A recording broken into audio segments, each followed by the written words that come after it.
implica.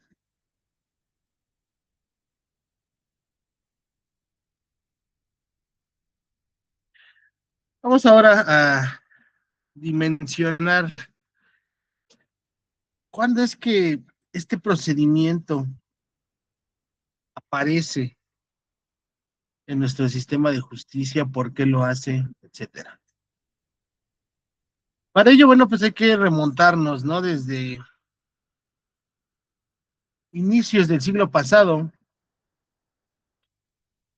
con la Constitución de 1917.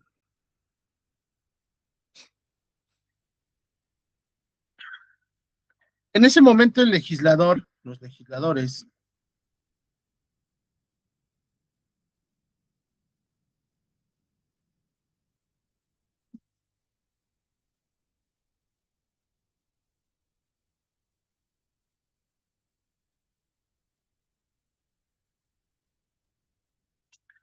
la visión que tenían para nuestro sistema de justicia, pues era muy diferente a la visión que se tiene hoy en día, ¿no? En ese momento, por las circunstancias que atravesaba nuestro país, políticas, sociales, económicas, etcétera, optaron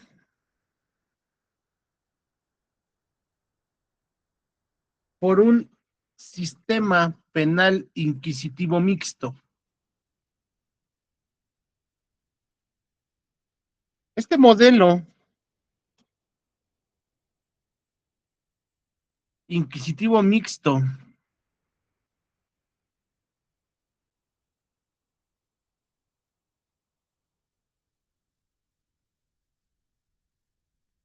se caracteriza, hablando en cuestiones de la investigación y la persecución de los delitos, por esa secrecía que debía guardar en ese tiempo, ¿no? El Ministerio Público respecto a la investigación que realizaba, ¿no? Eh, yo imagino que sobre todo atendiendo pues a la falta de recursos, que ya desde entonces estaba presente, a la falta de personal, de preparación, etcétera.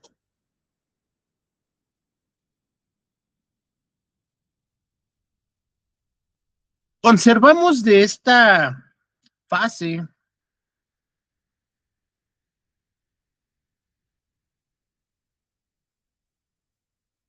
la parte, ¿no? En la que le encomienda al Ministerio Público, concentra en el Ministerio Público la investigación de los delitos y la posterior acusación de los responsables por la misma autoridad.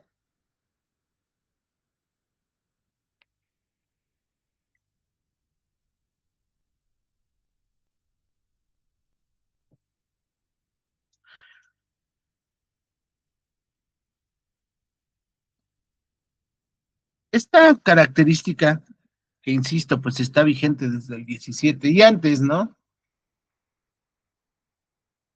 Ha tenido como resultante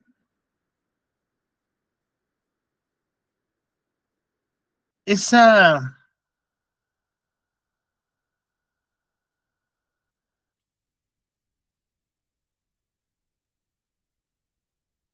lentitud en la investigación de los delitos.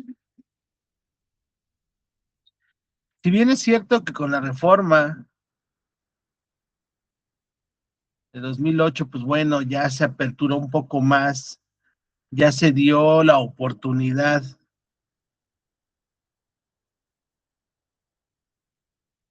a que la víctima colabore un poco con la investigación, no de manera directa, pero sí que ayude al Ministerio Público para hacerse de medios de prueba.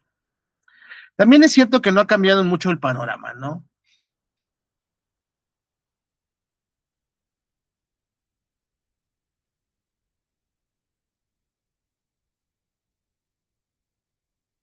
En ese momento de la historia, pues obviamente el país estaba saliendo de un movimiento social muy importante, la Revolución Mexicana, como es bien sabido, todo conflicto social, toda guerra interna, pues genera un menoscabo a las finanzas públicas.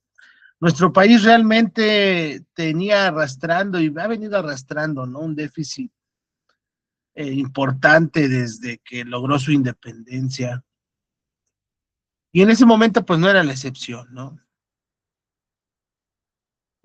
Aunado a este déficit económico, pues bueno, había también un déficit muy importante de profesionales, de gente que tuviera la capacidad de desenvolverse, ¿no? En este, no solo en este, en en muchas áreas de la administración pública. Realmente tiene un par de décadas que nuestro país ha cambiado su visión y que ha podido irse poco a poco, ¿no? Superando en el ámbito educativo un poco ese déficit, ¿no? Para 1917 eran muy pocos los profesionistas con los que se contaba en el país, especializados en el ámbito del derecho. Obviamente, pues en el ámbito criminalístico, pues mucho menos. De hecho, en ese momento, pues bueno, en nuestro país no existía esa figura, no había esa visión.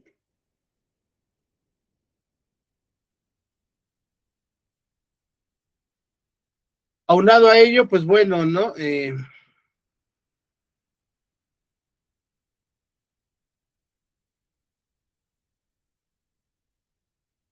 La falta de recursos económicos, cuestiones tan absurdas, pero tan básicas y necesarias como el papel, como las cintas esas que ocupaban, ¿no? Para las máquinas de escribir. En fin, todo este tipo de insumos que son importantes, pues realmente no había la capacidad en ese momento de costearlas como debía. Y esto hacía que aún más se truncara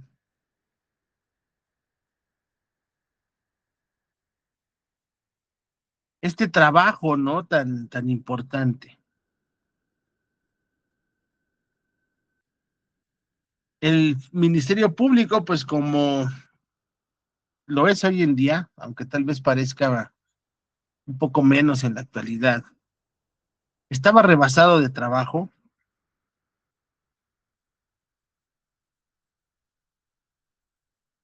no había personal y sobre todo no había personal capacitado realmente.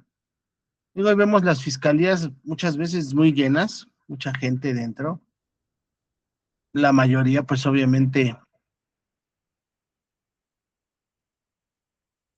son personal que está de paso, practicantes de servicio social,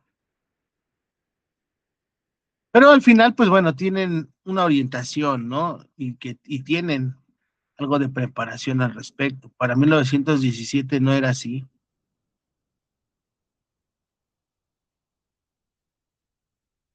Casi, con que supieras leer y escribir, pues tenías cabida en estas instituciones por la falta de personal que había.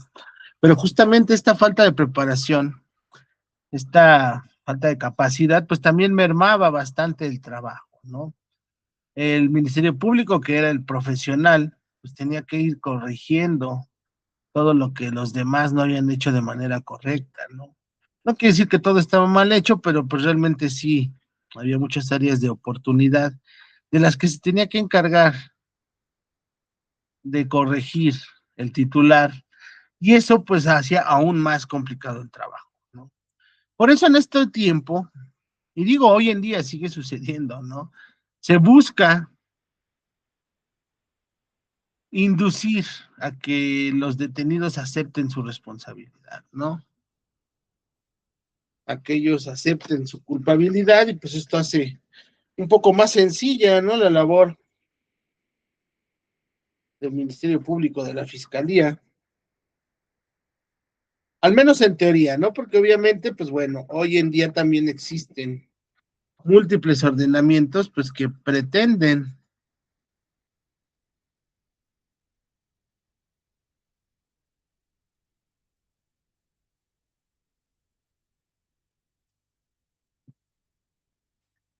hacer que el probable responsable acepte una responsabilidad que no le corresponde, ¿no? En ese momento bastaba con que dos testigos, dos personas, aunque no se comprobara realmente su estancia, su cercanía, etcétera, dijesen o confirmaran lo que el indiciado decía para darlo por hecho.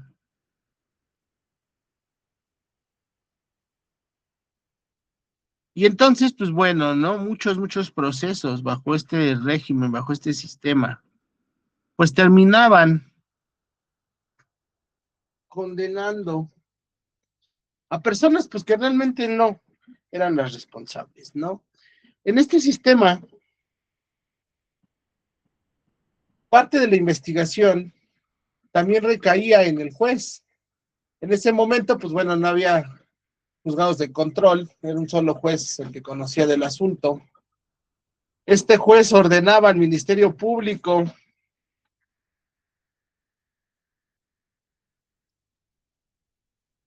investigar por aquí, investigar por allá, presentarle un tipo de prueba, algún medio de prueba. Y esto pues hacía que esta visión del juez fuera imparcial, porque al final pues él estaba pidiendo al Ministerio Público lo que necesitaba. Esto se prestaba pues a que, como ahora, aunque ahora no está bien visto, pues que los medios de prueba se crearan, ¿no? A petición de parte casi casi. El juez le decía al MP, oye, necesito que me traigas un testigo que diga que sí lo vio que traía su playera azul.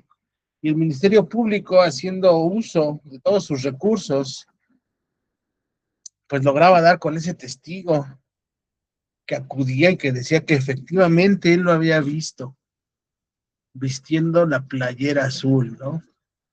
Y pues ya con eso el juez tenía por completo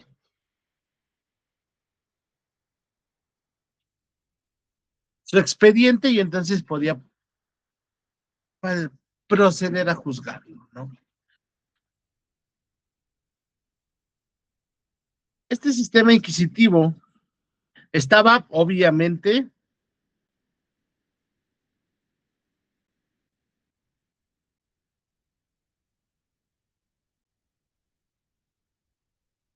guardado en papel.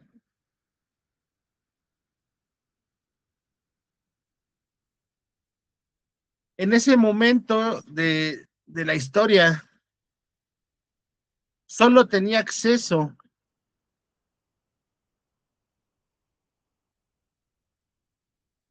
al expediente, pues el Ministerio Público, el juez y, entre comillas, pues la defensa, ¿no? Digo entre comillas porque el juez podía, de alguna manera, reservarse la autorización para que la defensa, ¿no? Observara todo lo que había pasado, porque justamente, pues el juez sabía, ¿no? Que tal vez en algún medio de prueba, pues no había hecho el trabajo de manera adecuada, etcétera. Entonces, eh, en esos casos, pues que ahora es un derecho, era pisoteado, ¿no? Era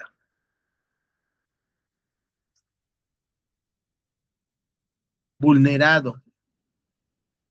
Y entonces los culpables eran fabricados, ¿no?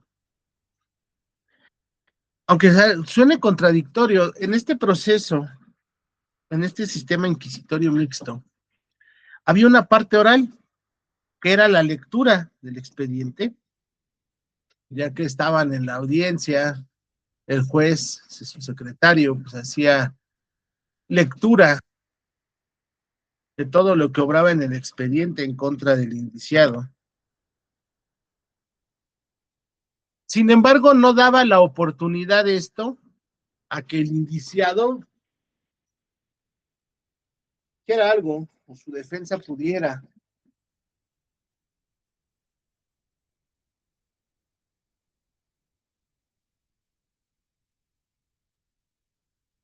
expresarse, ¿no? Al respecto.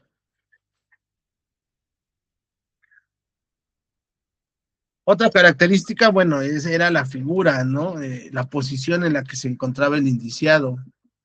En este momento y bajo este sistema inquisitivo, tú eras responsable hasta que se demostraba tu inocencia. Tú eras culpable hasta que se demostraba que eras inocente. Con la reforma del 2008, pues esto cambia, ¿no? La moneda se invierte y entonces se supone que ahora eres inocente hasta que se demuestre que eres culpable. Desde la perspectiva práctica, no hay ningún beneficio en este cambio. El probable responsable pues sigue estando preso, esperando a que se demuestre en este caso su culpabilidad, en el caso anterior a que se demuestre su inocencia. No cambia nada más que el nombre, y eso pues no fue un avance, ¿no? ¿Qué pasó con este nuevo sistema? Bueno, ahora sí es predominantemente oral, pero no ha dejado de existir el papel, ¿no? Al final del día sigue habiendo expedientes físicos, tal vez no tan grandes como lo eran antes, pero siguen existiendo, ¿no? Entonces, uno de los objetivos del Poder Judicial en hacer esta migración era reducir sus costos económicos. Antes de esa reforma, pues ya era insostenible la cantidad, el volumen de papel que tenía que adquirir cada poder judicial, el volumen de tintas, de todo lo que lleva consigo, ¿no? Tener un expediente físico. La reforma buscaba reducir ese gasto y sí se hizo, pero realmente no fue sustancial el ahorro.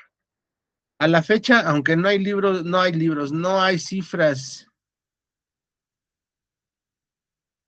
puntuales de cuánto se ha disminuido, actuales, al inicio de la implementación del nuevo sistema, las primeras entidades en migrar realmente reportaron una disminución no muy significativa en la erogación que hacían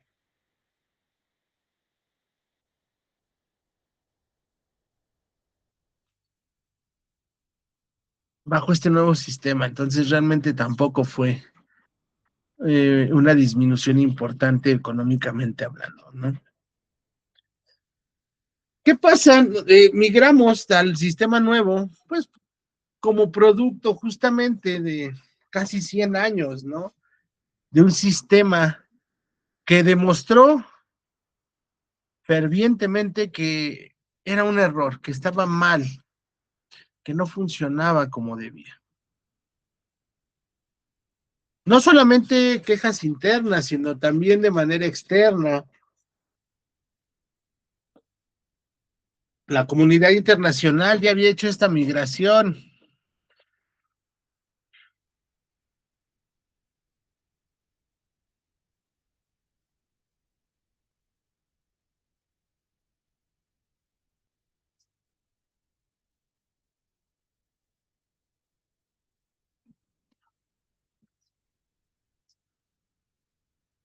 Un segundo.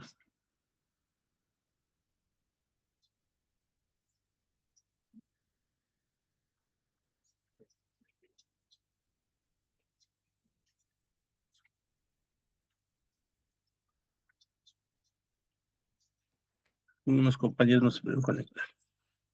Les decía entonces, ¿no? La comunidad internacional también empezó a exigir a nuestro país que hiciera ese cambio, ¿no?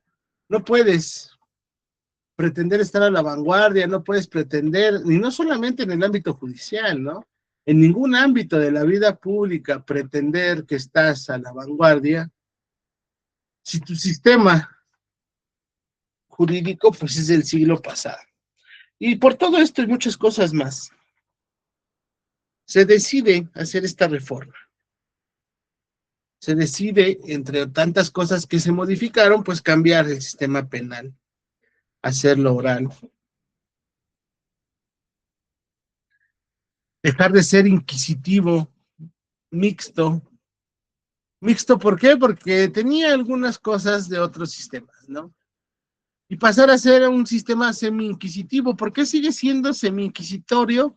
Porque al final del día se sigue siendo, se sigue siendo, se siguen aplicando de alguna manera castigos, ¿no? Sanciones,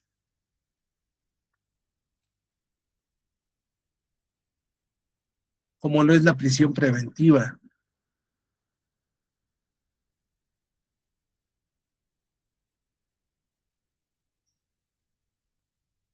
Pero pues bueno, ya tendiente a la oralidad.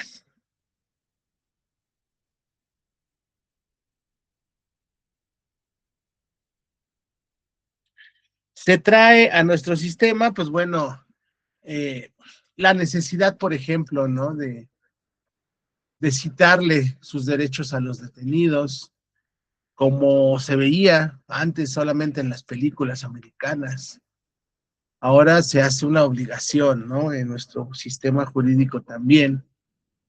Tan importante es esto que si, bueno, no se le leyeron sus derechos a los detenidos, pues puede ser motivo de su libertad, ¿no? Este cambio también trae consigo justamente, ya donde tenemos que llegar, la necesidad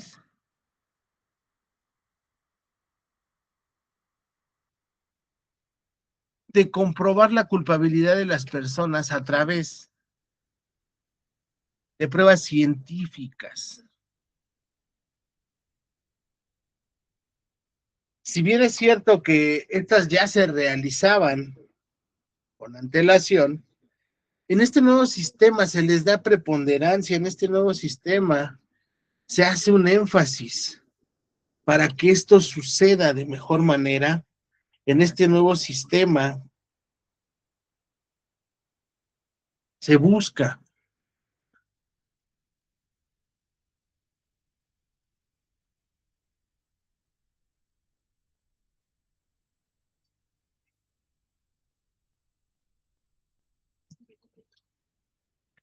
que las ciencias jurídicas empiecen a trabajar en conjunto. Y de este trabajo, pues surge justamente este concepto de la cadena de custodia, ¿no?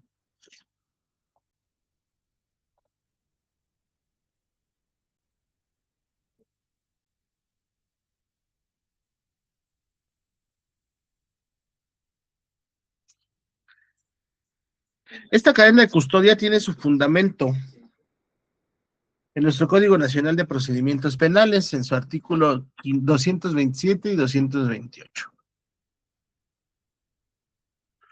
El artículo 227 nos dice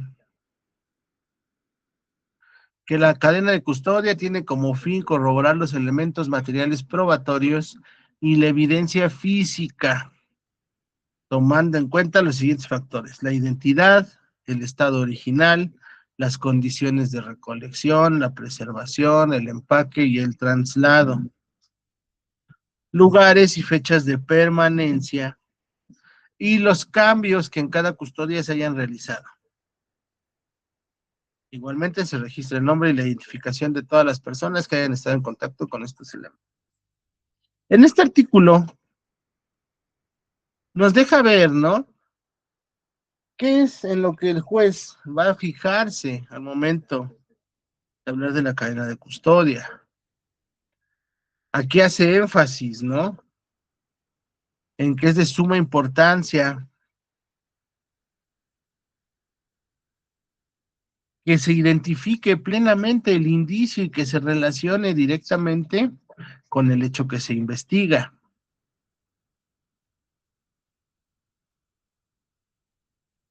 Pide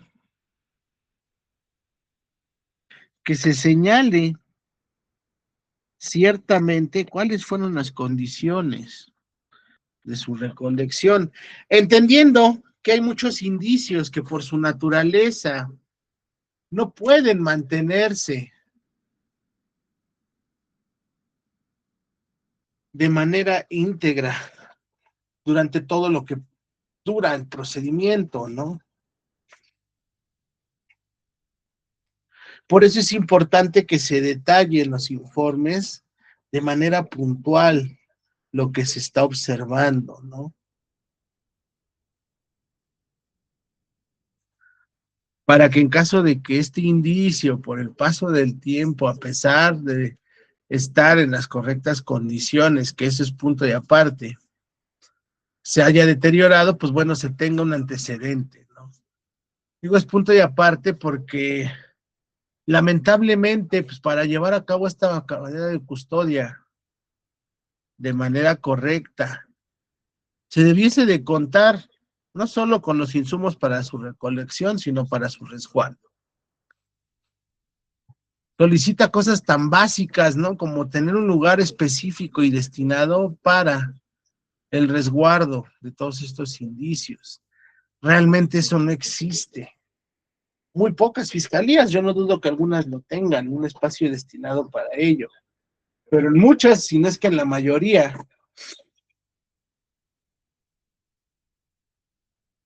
es común llegar y ver los indicios encima de un escritorio, en un archivero,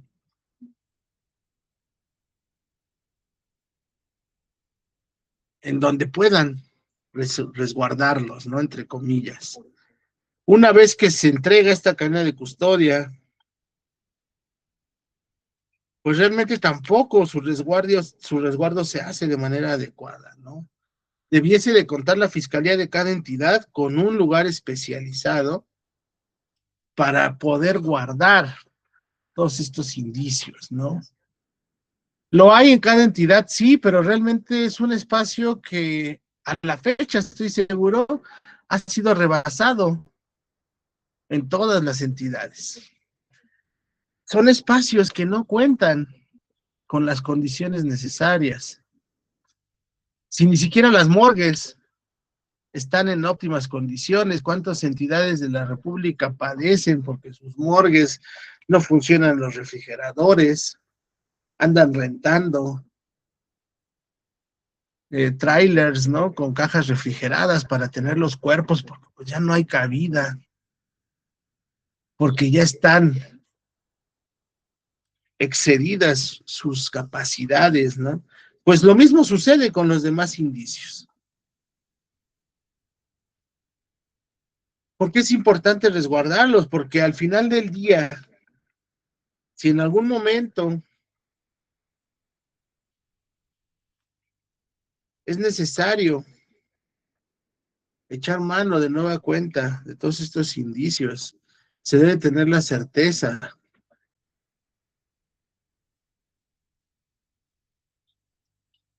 de que estos indicios, estas evidencias en este punto, se mantuvieron íntegras en su totalidad, ¿no? Digo, tal vez aquí en la zona centro del país no hay tanto problema, las temperaturas aumentan, pero tampoco de manera tal como para degradar tan rápido alguna evidencia.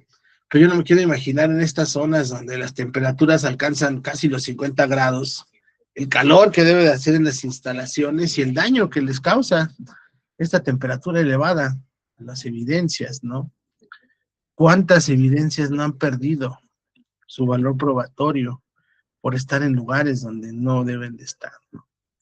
Pero en fin, es importante, también dice aquí, ese registro y esa identificación de todos los que han estado en contacto directo con las evidencias, desde que estas eran indicios. ¿Con qué finalidad? Pues bueno, ¿no? De detectar en caso de que manipulada, pues en qué momento de la investigación esto sucedió. Y el artículo 228 señala que la aplicación de la cadena de custodia es responsabilidad de quienes, en cumplimiento de las funciones propias a su encargo, y en los términos de la ley corresponde. Estos dos artículos son el fundamento legal de esta labor.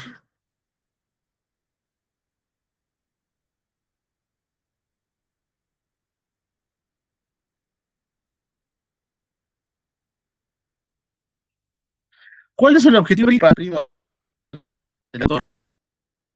Perfectas condiciones sin alteraciones, al menos hasta que inicie, ¿no? Pues su estudio científico.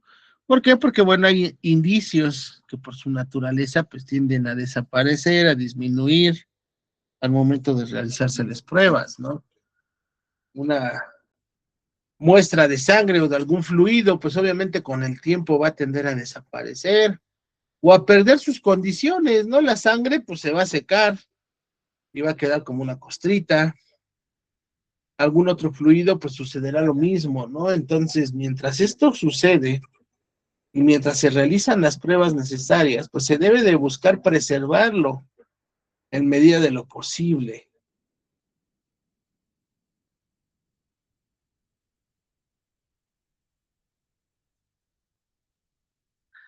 Se debe de contar para su traslado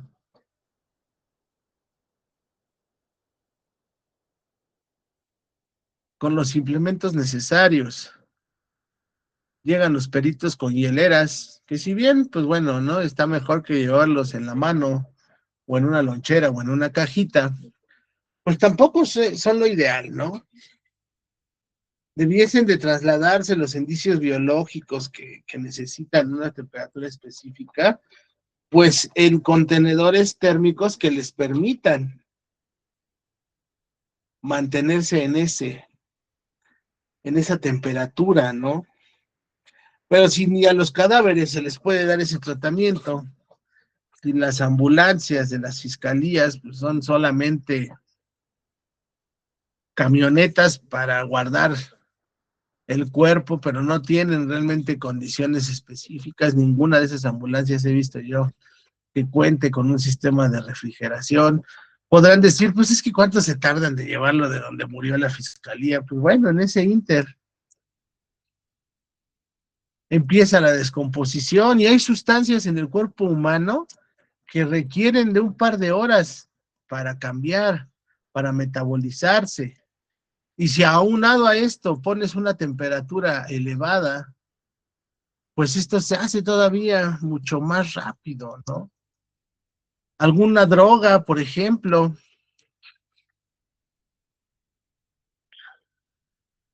que para metabolizarse requiera calor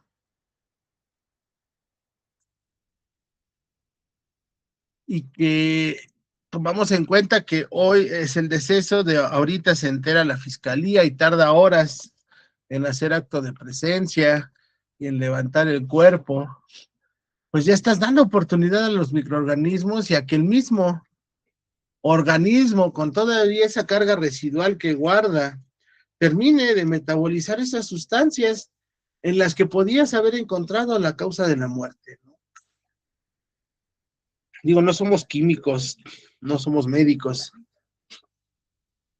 pero hay sustancias que en ese lapso de tiempo corto tienden a desaparecer, ¿no? Y si esa fue la causa de muerte, pues bueno, estamos dejando a un lado este tipo de indicios por no contar con las capacidades necesarias, ¿no?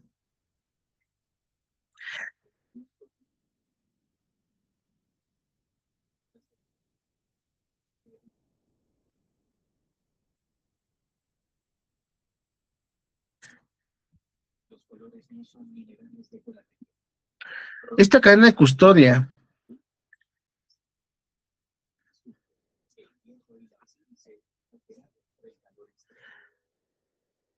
requiere de un registro formal, de un registro adecuado,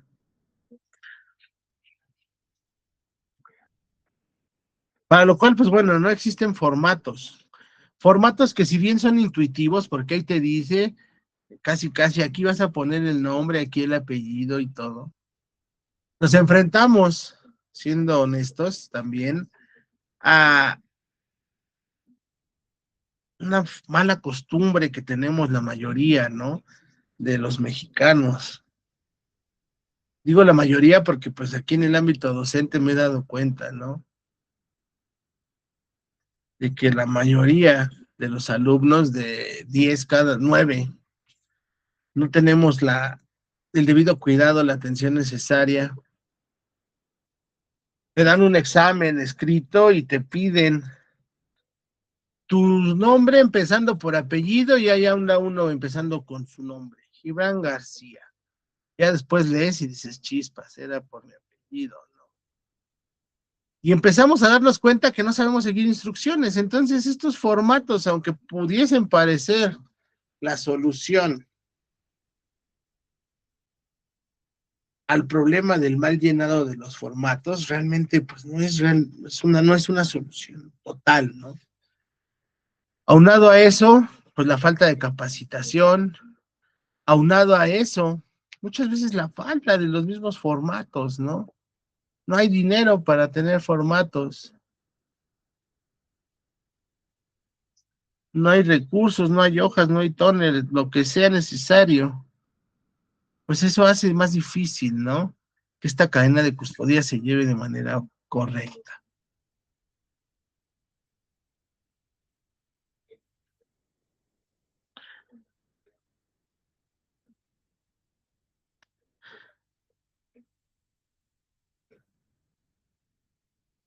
Nos piden estos formatos que señalemos cómo es que se lleva a cabo la conservación de estos indicios.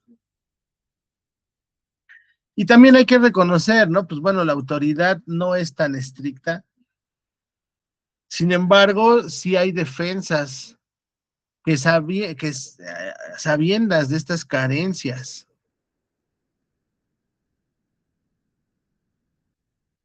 fundamentan sus quejas y fundamentan su defensa en estas faltas al debido proceso. ¿A qué me refiero? Pues bueno, estas personas, estas defensas, saben que la cadena de custodia pues en ningún momento se llevó a cabo a la perfección. Basta con leer los formatos para irnos dando cuenta que aquí hubo un error porque pusieron un dato que no era ahí, porque fueron inexactos, o por otro lado, fueron sumamente exactos y eso también da lugar a dudas en un asunto.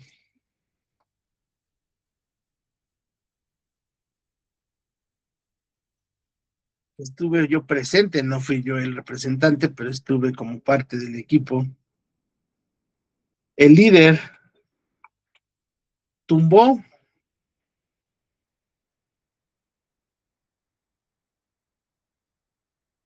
al asunto porque en el llenado de los informes los policías habían sido sumamente específicos.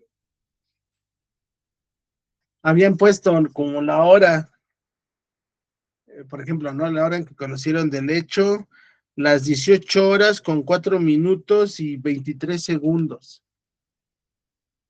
Realmente tener esa claridad, saber, tener esa memoria fotográfica para acordarnos que a las 18 horas con 3 minutos y 4 segundos, o no sé qué tiempo les dije, pasó, pues es inverosímil, ¿no?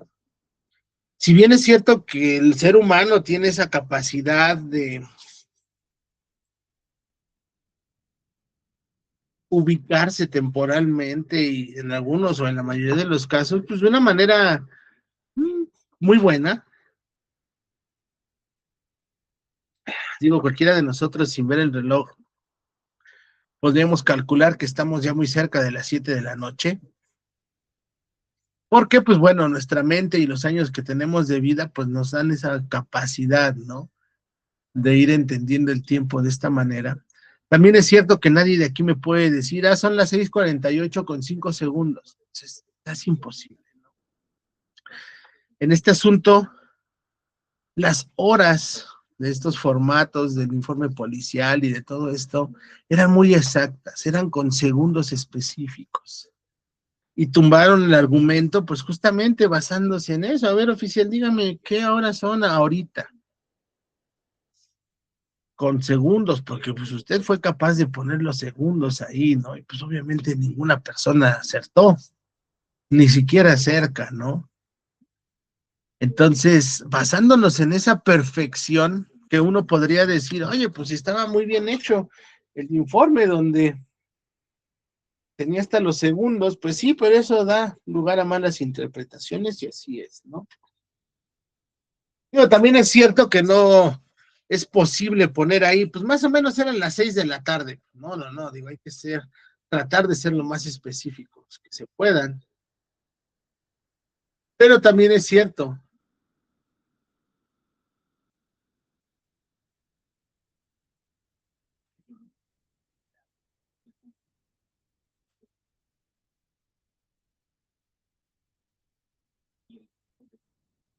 que es importante justamente para ello el llenado de estos formatos, ¿no?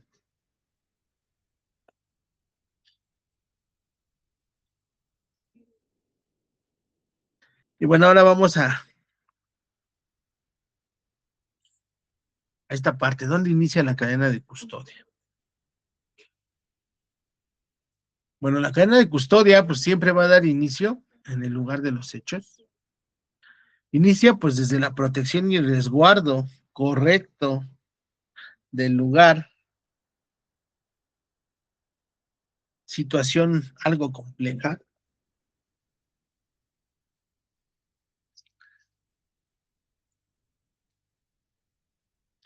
situación algo compleja y más en el entorno en el que nos encontramos.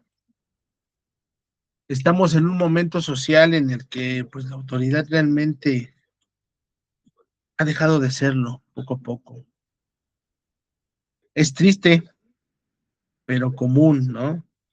Ver casos en las redes de ciudadanos ofendiendo, lastimando, agrediendo a oficiales de policía, a elementos de las Fuerzas Armadas,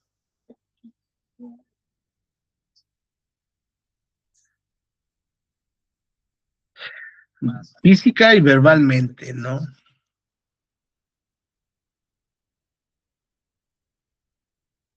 Y entonces, pues, cuando esto, cuando esta falta de respeto, esta falta de reconocimiento a esta autoridad al que les investimos a los servidores, se traslada a una cadena de custodia, pues estamos peor todavía, ¿no? Si a esto le sumamos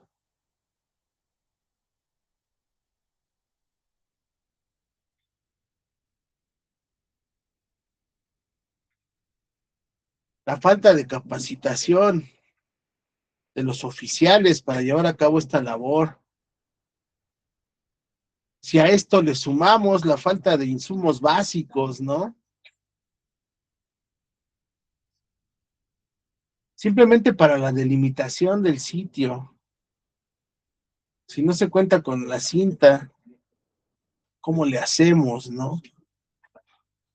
Digo, seguramente varios de ustedes lo han hecho sin esto. Dice el manual, pues con la unidad, apoyándose de compañeros, en fin, nos da ciertas ideas el manual. Pues realmente, como casi cualquier cosa, llevarlo del libro a la práctica, pues es complicado, ¿no?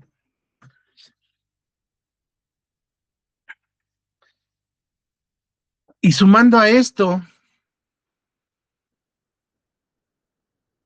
factores tan impredecibles como los animales, por ejemplo. Recuerdo, una vez había un muerto, los oficiales sí sabían un poco de cadena de custodia, hay que reconocerlo, pusieron la unidad en un costado y de la unidad empezaron a atar la cinta, había un árbol,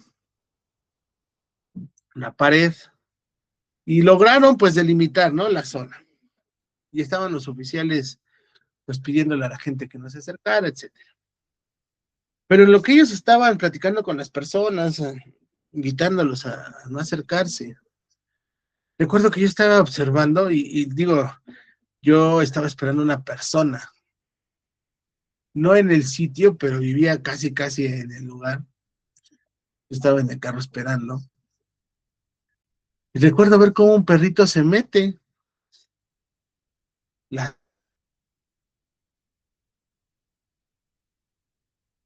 sangre, el cuerpo tenía sangre, y agarra el perrito y empieza a ganar sangre del y del piso, ¿no? Pues obviamente esta es una contaminación que echaría abajo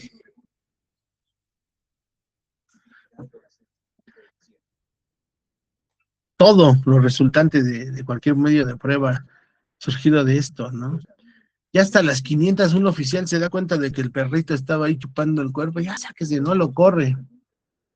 Obviamente, pues de ella que llegó el perito, pues tardó bastante tiempo.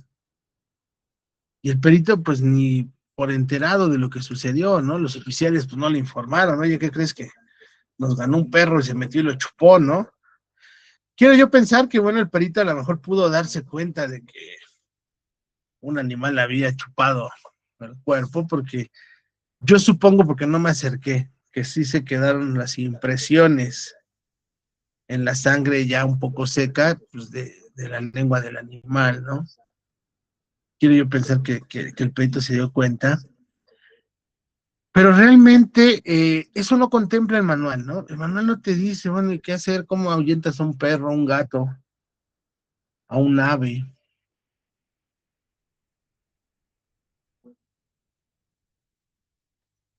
¿Qué hacer en estos casos, no? Ni tampoco da las herramientas suficientes, hay que reconocerlo, ¿no?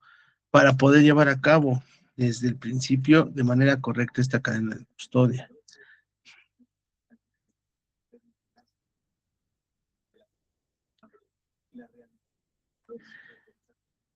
Esta cadena, en esta etapa inicial, se rige bajo los siguientes supuestos: la localización, el descubrimiento y la aportación. Para estos fines, pues bueno, vamos a entender a la localización como el lugar de ubicación, el lugar geográfico de ubicación de los indicios o elementos materiales probatorios. El descubrimiento, esto se da cuando, derivado de una inspección de personas, vehículos, inmuebles, lugares, etcétera, se encuentran más indicios que pueden estar relacionados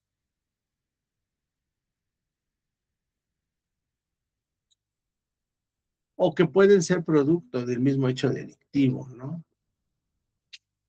Esta inspección, que bueno, hay varias técnicas para llevarlas a cabo, seguramente las conocen, y si no, pues en el manual que les compartiré, pues nos señala, ¿no? Cuáles son esas técnicas de inspección.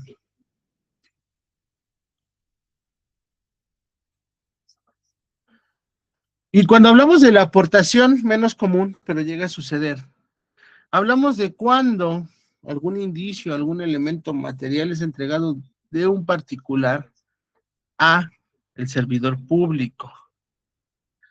Un ciudadano que vio hacia dónde corrió el asesino, el homicida, y que vio cómo el homicida aventó una pistola en la jardinera. El ciudadano, cumpliendo con su deber cívico y moral, pues resguardó, ¿no? De la mejor manera el arma y la entregó a los oficiales, a los que estaban haciendo las investigaciones, ¿no? Realmente esta aportación desde esta perspectiva, pues no es muy común. Sin embargo, bueno, lo contempla también este manual, ¿no? ¿Cómo es que vamos a hacerlo? No es nada más recibirlo, ya muchas gracias, ¿no? Qué chido que ayudaste, pues también nos invita a obtener los generales, al menos de la persona que nos está colaborando, ¿no? ¿Para qué? Pues para que si es necesario comprobar el destino, o el origen, mejor dicho, de ese indicio, pues bueno, se le pueda llamar al ciudadano y él diga, sí, efectivamente, yo vi que el delincuente corrió en tal dirección y yo vi cómo botó el arma de fuego, por eso yo la tomé con el debido cuidado, con unos guantes, con una bolsa y la entregué a los oficiales que estaban en ese momento, ¿no? En el lugar de los hechos. ¿Por qué? Porque si no tenemos este respaldo, pues no hay manera de comprobarle,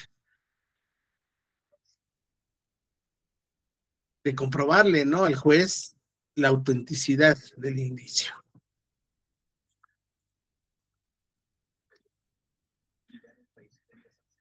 Esto, esta primera etapa, o esto de lo que empezamos hablando,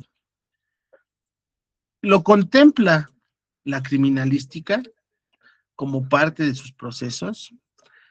Sin embargo, la Fiscalía General de la República no, no lo reconoce, ¿no? Digámoslo así, como tal.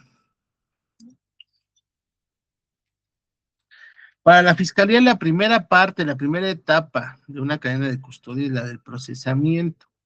¿Cómo la conceptualizan ellos? Dicen, es la etapa en la que la policía, con capacidades para procesar, y en su caso el perito, detecta, preserva y conserva los indicios o elementos materiales probatorios. Esta inicia con la localización, descubrimiento o aportación y concluye con la entrega a la autoridad responsable de su traslado. Así dice la Fiscalía, ¿no?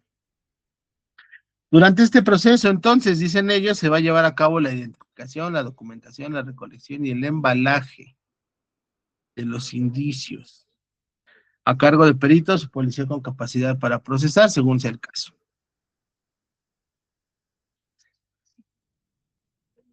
Señala esto, como parte de esta primera etapa, pues van a estar la observación, la identificación y la documentación de estos indicios. Esta observación primero debe de ser ordenada, minuciosa, exhaustiva, completa y metódica.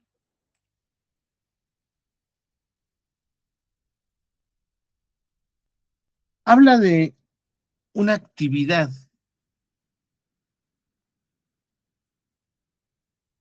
una capacidad que se debe de ejercitar, es la observación.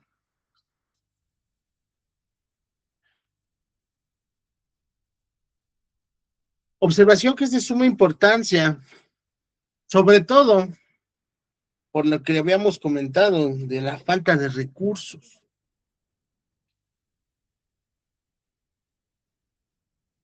En otros lugares del mundo, pues los recursos tal vez no son tan limitados. Y entonces los peritos se pueden dar el lujo de llevar consigo 50, 100 indicios si lo creen necesario, ¿no? En nuestro país, pues por la falta de todo, realmente el perito o el policía debe de ser muy, muy, muy bueno para tratar de descartar los que a lo mejor sí fueron partícipes, pero no fueron tan importantes o no me pueden aportar la información suficiente que yo requiero y entonces puedo dejarlos a un lado. Cuando esto no sucede, pues corremos el riesgo de resguardar algún indicio que realmente no era tan útil, ¿no? Y dejar atrás uno que pudo habernos sido de mayor importancia. Denme un segundo.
Gracias.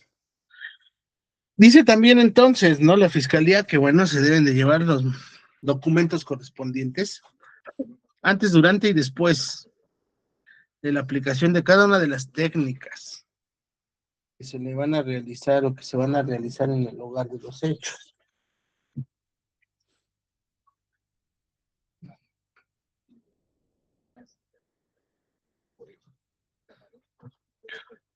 Debe además, dice también,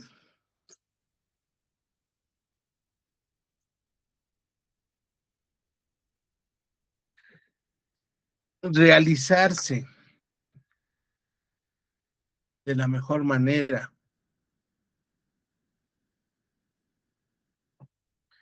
enfrentando esto a otro problema, ¿no? A la autoridad propia.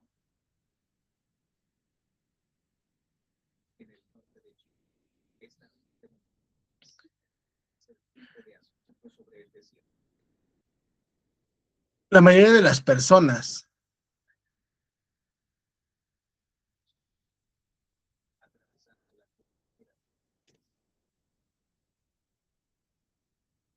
pues no tenemos una escritura muy buena, ¿no?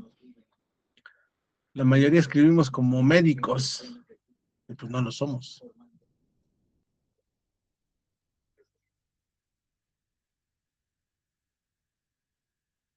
El llenado del informe, de los documentos,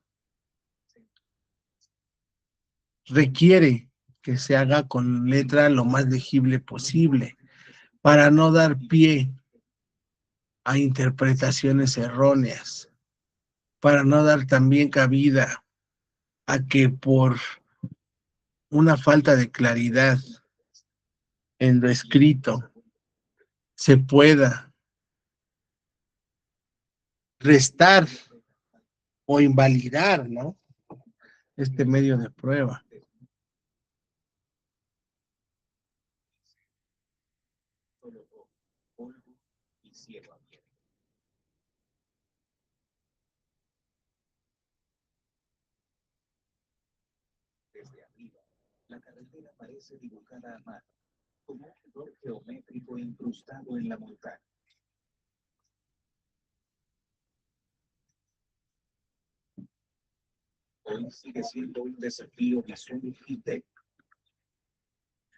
Señala también que en esta etapa, pues la recolección es importante, ¿no? Recolección para lo que la ciencia tiene instrumental específico, pero que obviamente pues no es de fácil acceso, ¿no? Para los que llevan a cabo esto. Hablábamos el lunes de los guantes para empezar, ¿no? ¿Por qué criticaban los guantes esos de exploración que llevan la mayoría?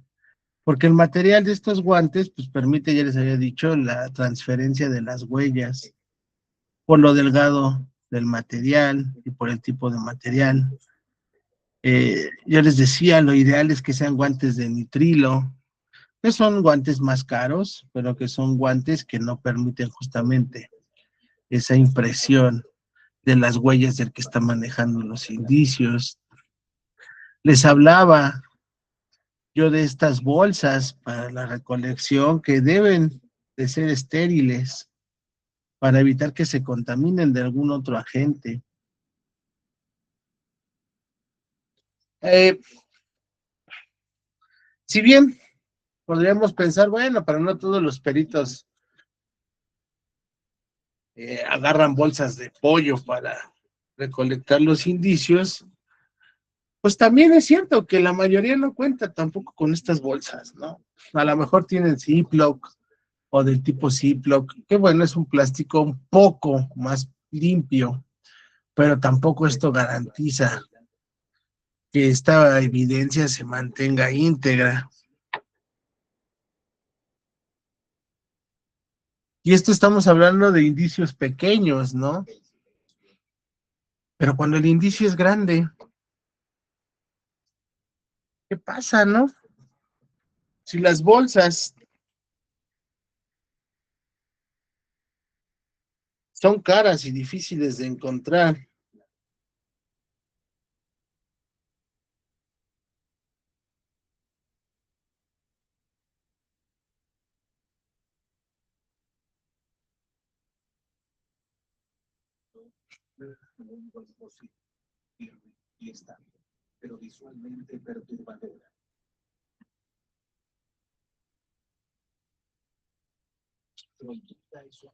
bolsas de tamaño, pues pequeño, digámoslo así.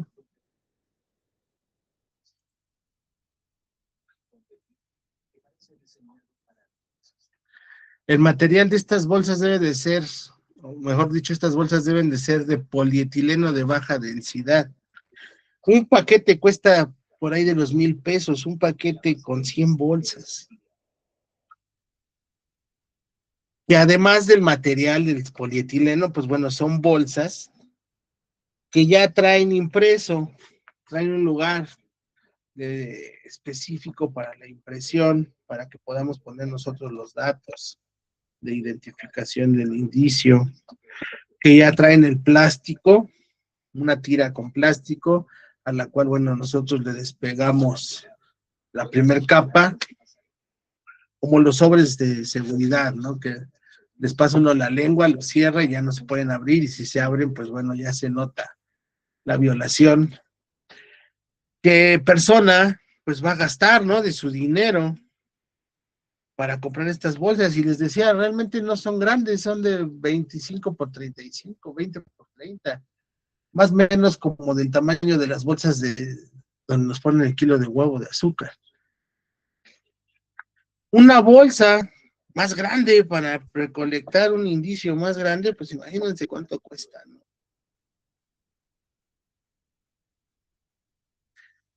Son bolsas que, como son polietileno de baja densidad, soportan mucho el trajineo, las rasgaduras, etcétera.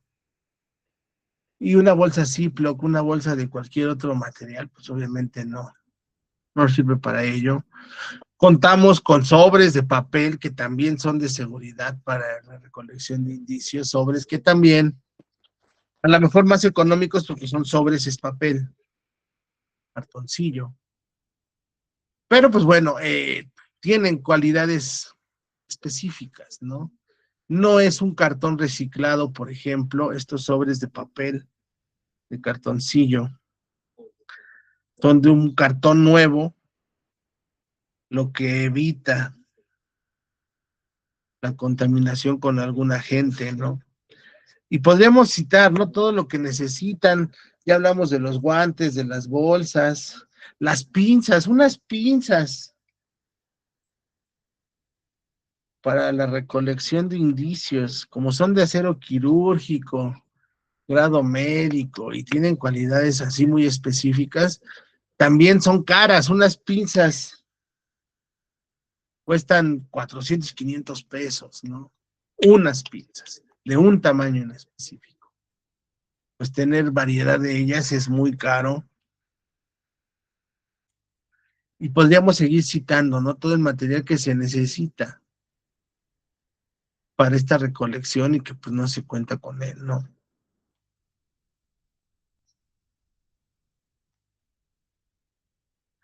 Esta recolección pues tiene como objeto preservar la integridad, la autenticidad y la identidad del indicio. Después nos habla del embalaje. Ya tengo el indicio en mi bolsa es de material correcto, ya está marcada. ¿Cómo me lo voy a llevar? Hay contenedores especiales que son de plástico generalmente, que cuentan con medidas de seguridad, que son plásticos que permiten, no son hieleras propiamente, pero que permiten que los indicios se mantengan pues a una temperatura cómoda más tiempo. Les decía yo, hay obviamente contenedores específicos para cuando las mezclas, las muestras, perdón, son biológicas. Estos contenedores sí son más parecidos a una hielera, pero como tal no son hieleras propiamente. Estamos hablando de contenedores también, que son caros. Nos pide que este traslado se haga de manera tal, pues que no haya tanto movimiento, ¿no?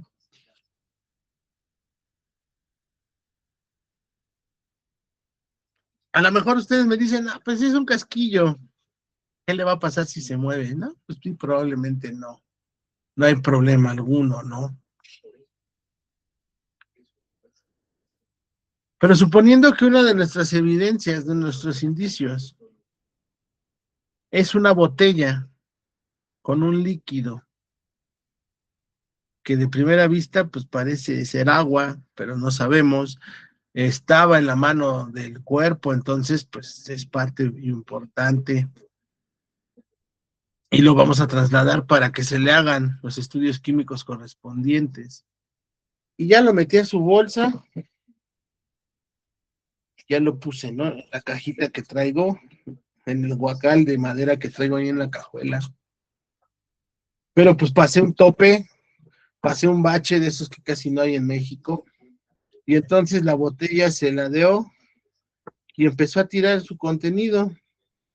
Pues ya en lo que yo llegué y de tanto trajineo y todo, pues ya la botella llegó vacía.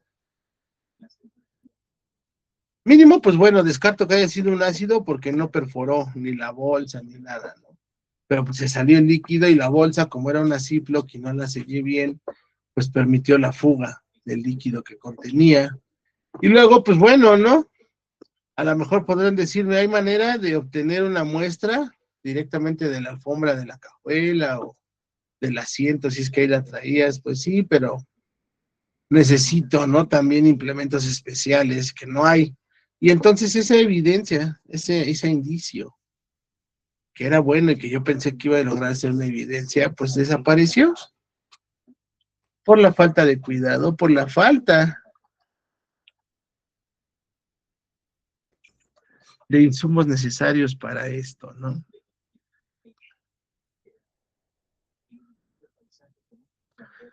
Nos habla también del sellado, del etiquetado, de la firma. Las bolsas que yo les comentaba, pues bueno, nos ahorran ese paso, ¿no? Ya traen impresa la etiqueta, ya traen íntegro, integrado, mejor dicho, el sello, ya no hay tanto problema. Pero imaginemos que es una Ziploc, que es una bolsa normal de pollo. Pues tenemos que ver la manera de sellar esa cosa, no para que no se escape, sino para tratar de preservar, de demostrar que se mantuvo íntegro. ¿Cómo lo vas a lograr si es una bolsa común y corriente? Si es una bolsa Ziploc de cierrecito, ¿cómo vas a comprobar que no se alteró esa prueba, no?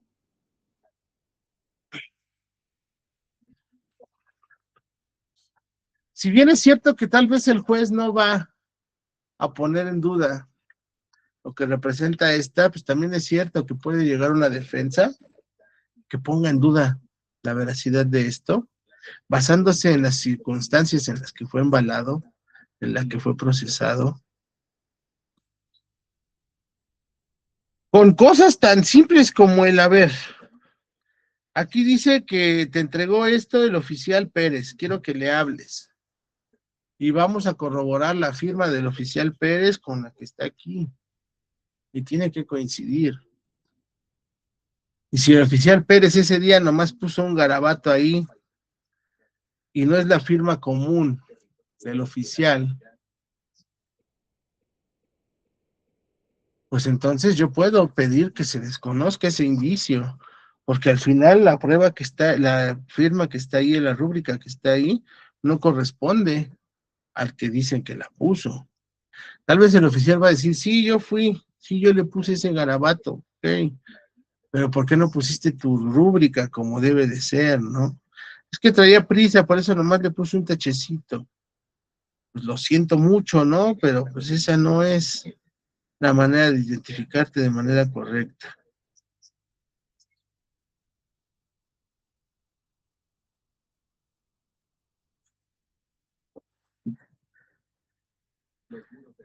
Nos dice también la fiscalía que se debe de hacer un acta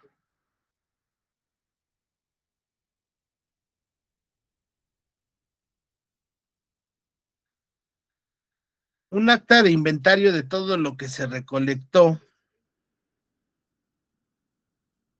de todo lo que se mantuvo después de habérsele aplicado las pruebas. Yo les decía, a lo mejor fueron indicios biológicos, eran unas cuantas gotas de sangre las que pudimos rescatar y se le hicieron tanto número de pruebas, pues se acabó la sangre, esa se agotó. Por más que se trató de preservar, no se pudo. Hay tantas pruebas químicas que se le puede hacer a la sangre que nos pueden ayudar a determinar tantas cosas. Pero lamentablemente en ocasiones son tan poca, es tan poca la cantidad de sangre que hay,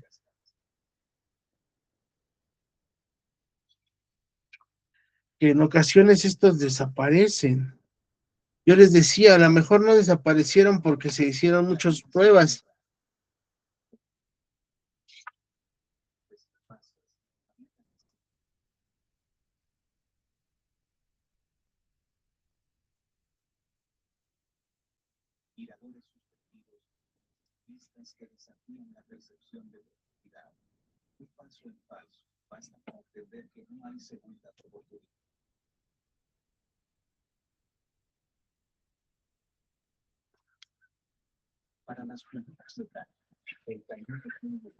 Entonces, es por esa la importancia, ¿no?, que tiene de que se lleve este registro escrito. En video también señalan en fotografía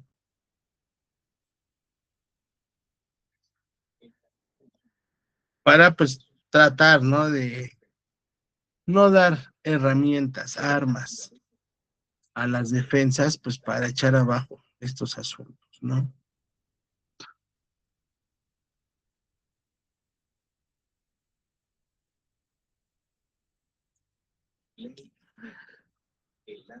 ¿Qué sucede, no? Al momento de elaborar el inventario, es común que haya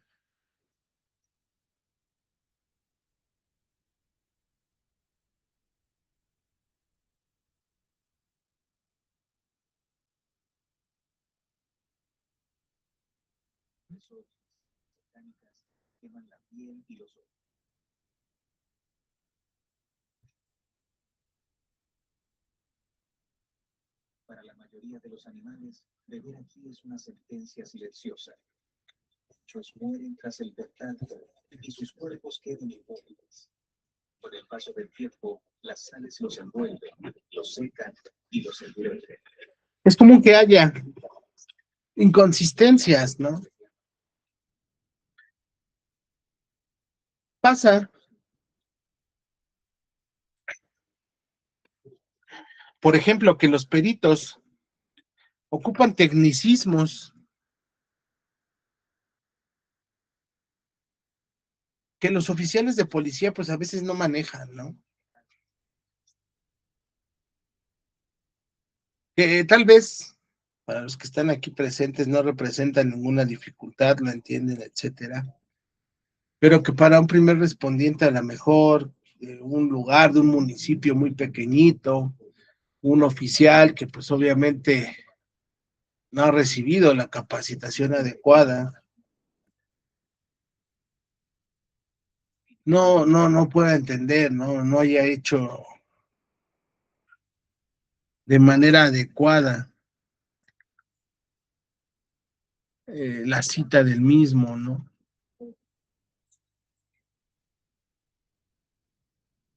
Por ejemplo, el término sanguaza.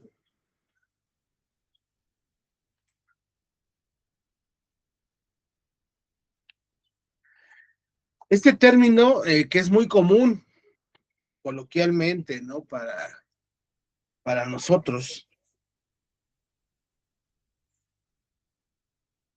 coloquialmente hablando, no es un término eh, técnico, científico.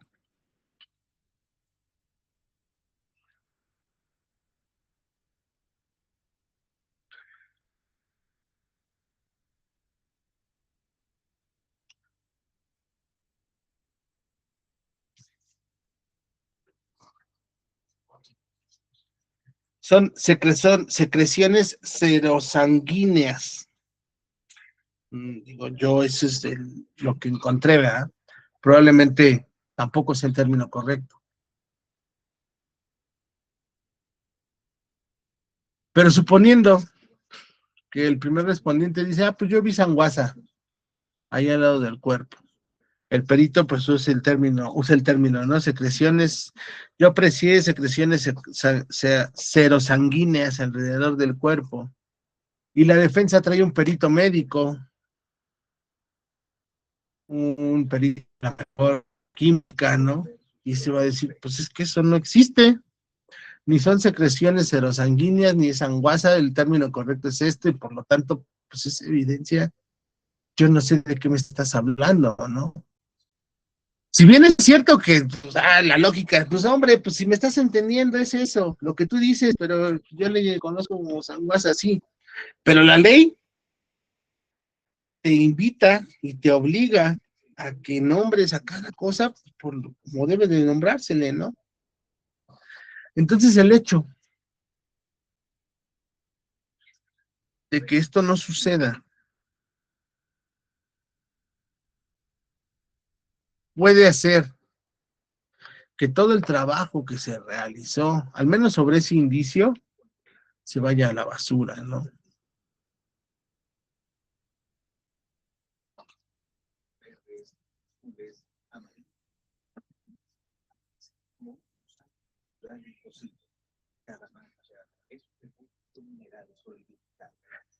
Podemos enfrentarnos también con problemas a lo mejor ajenos, ¿no? Al ámbito, pero que sí pueden interferir.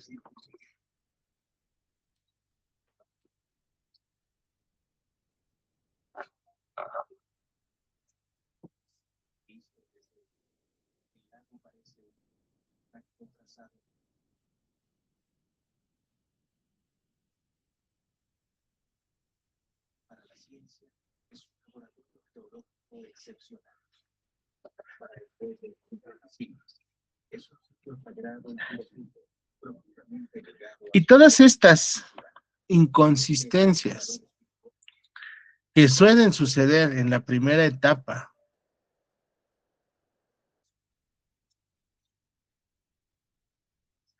tienen eco en la siguiente, que es la etapa de traslado, ¿no? En donde, pues también se aprecian, ¿no? Las deficiencias encontradas en la primera etapa.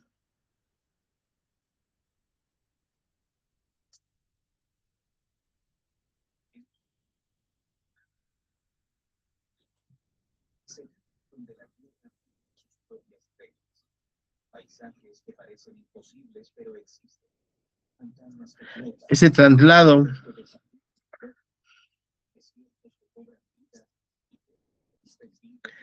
que debe de llevarse a cabo con sumo cuidado, un traslado que debiese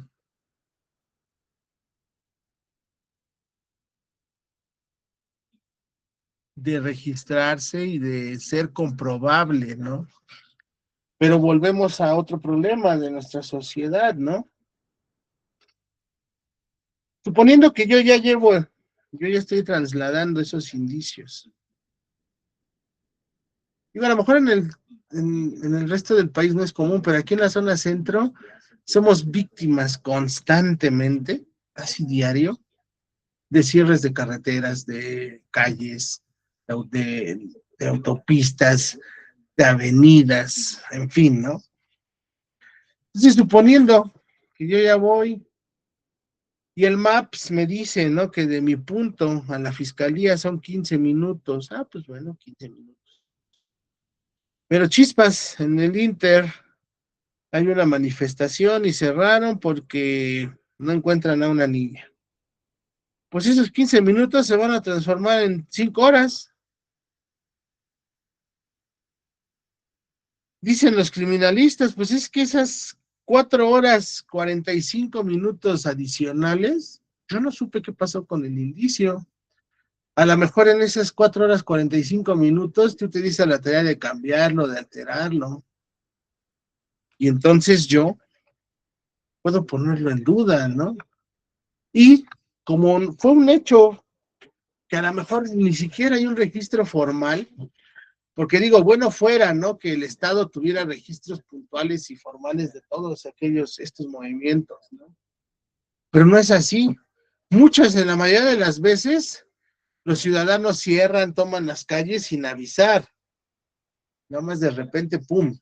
Hay algunos movimientos que sí lo hacen, por ejemplo, el día lunes, algunas asociaciones de transportistas y otros habían amenazado, ¿no? Con bloquear los accesos a Ciudad de México y al área metropolitana. No sucedió afortunadamente.